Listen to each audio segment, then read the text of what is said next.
Hello বন্ধুরা, আপনারা সবাই কেমন আছেন? আশা করছি সবাই ভালো আছেন। আমিও খুব ভালো আছি। আমার বাঙালি রান্নাঘরে আপনাদের সবাইকে স্বাগত জানাই। তো আজকে আমি বানাচ্ছি পমফ্রেট মাছের ঝাল ধনেপাতা দিয়ে।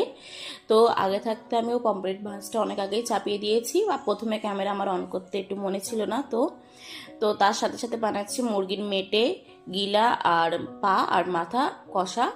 তো আস্তে আস্তে পরস্পর আপনারা দেখতে থাকুন কিভাবে বানাচ্ছি।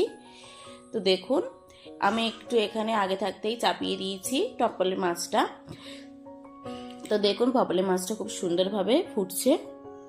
এই পমফ্রেট মাছের এই ঝালটা না খুব সুন্দর লাগে জানেন খেতে। তো আস্তে আস্তে দেখতেই পাচ্ছেন পমফ্রেট মাছটা খুব সুন্দরভাবে ফোটা শুরু করেছে। তো এই পাশে আমি প্রেশার কুকারে একটু গাজর সিদ্ধ বসিয়ে দিয়েছি, একটু হালকা করে গাজরের স্যুপ বানাবো। এই ঠান্ডাকালে না গাজরের স্যুপ খেতে খুব ভালো লাগে। তো আস্তে আস্তে দেখুন খুব সুন্দরভাবে, দেখুন আস্তে আস্তে আমার পমফ্রেট মাছটা কিন্তু প্রায় হয়ে এসছে। দেখুন আস্তে আস্তে খুব সুন্দরভাবে ফুটছে, আর ঝোলটাও না কেমন গাঢ় গাঢ় মতো হয়ে এসছে।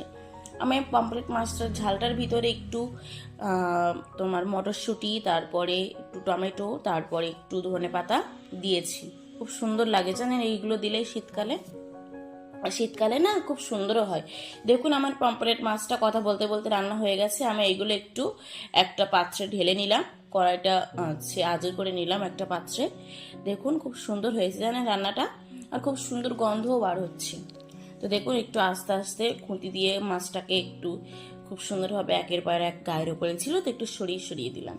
তো দেখুন একটু কাছ থেকে দেখাচ্ছি মাছটা কত সুন্দর দেখাচ্ছে দেখুন, আর খেতেও না খুব সুন্দর হবে জানেন। এবার দেখুন আমি এবার চিকেনটা করব। তো দেখুন চিকেনের পা, মেটে, গিলাগুলো একটা কড়াইতে নিয়ে নিলাম। এবার ওর উপরে পেঁয়াজ কুচি, টমেটো কুচি দিয়ে দিলাম। এরপরে আস্তে আস্তে সব উপকরণগুলো দেব দেখুন আস্তে আস্তে। তো দেখুন এবার দিয়ে দিলাম আদা রসুন পেস্ট। দেখুন আদা রসুন পেস্টটা দিয়ে দিলাম। এরপরে জানেন এবার দিলাম হলুদ গুঁড়ো, এবারে দেব হচ্ছে লঙ্কার গুঁড়ো। তো দেখুন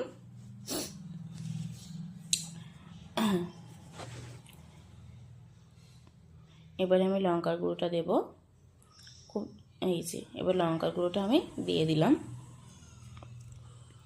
কাছ থেকে দেখাচ্ছে একটু দেখুন, খুব সুন্দর, এখন থেকে খুব সুন্দর দেখতে লাগছে দেখুন।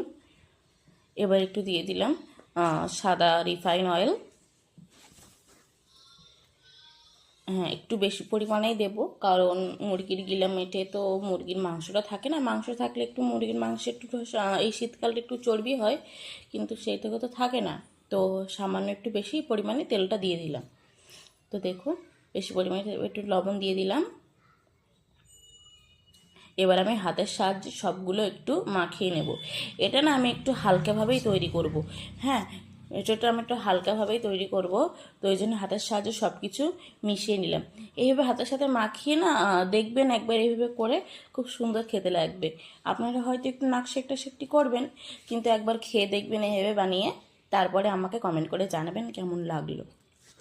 তো দেখুন আমার এটা খুব সুন্দরভাবে হাত দিয়ে মেখে নিয়ে নিয়েছি। এর ওপরে এবার আমি একটু জল অ্যাড করব।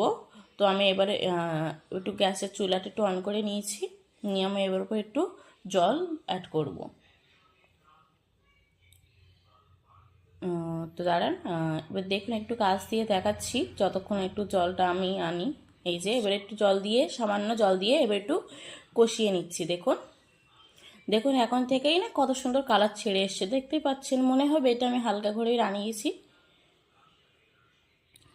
হালকা করে হালকা হাতে একটু কষিয়ে নিচ্ছি। এটা কিন্তু বেশি কষাবো না, আমি এরকম হালকাভাবে হালকা হাতেই নেড়ে নেব। এই কষাতে কষাতে আমি একটু ধনেপাতা এর ভিতরে অ্যাড করে দিলাম। জানেন তো শীতকালের সিজন মানেই ধনেপাতা, তো ধনেপাতাটা একটু দিয়ে দিলাম। ধনেপাতা এইভাবে ধনেপাতা দিলে না খুব সুন্দর লাগে খেতে। তো যথারীতি আমি ধনেপাতাটা একটু দিয়ে দিয়েছি। দেখুন দিয়ে আস্তে আস্তে আমি কষিয়ে নিচ্ছি জিনিসটাকে। এখন থেকেই না খুব লোভনীয় লাগছে, দেখতেই পাচ্ছেন। আর এখন থেকে খুব সুন্দর একটা গন্ধ ছেড়েছে, জানি না তৈরি হওয়ার পরে আরও সুন্দর একটা স্মেল পাওয়া যাবে। তো দেখতেই পাচ্ছেন আস্তে আস্তে আমার চিকেনটাও কিন্তু তৈরি হয়ে যাচ্ছে। এবার আমি এর ভিতরে একটা মিট মশলা অ্যাড করছি, চিকেন মশলা। এখানে এভারেস্টের চিকেন মশলা অ্যাড করছি। এখানে কিন্তু আমি কোনো প্রোমোটারের কোনো ভিডিও শ্যুট করছি না, জাস্ট আমি মশলাটা অ্যাড করি তাই বলছি। এই কোম্পানির মশলাটা আমার খুবই ভালো লাগে সেই কারণেই। তো দেখুন আমি যথারীতি খুব সুন্দরভাবে না কষিয়ে নিচ্ছি।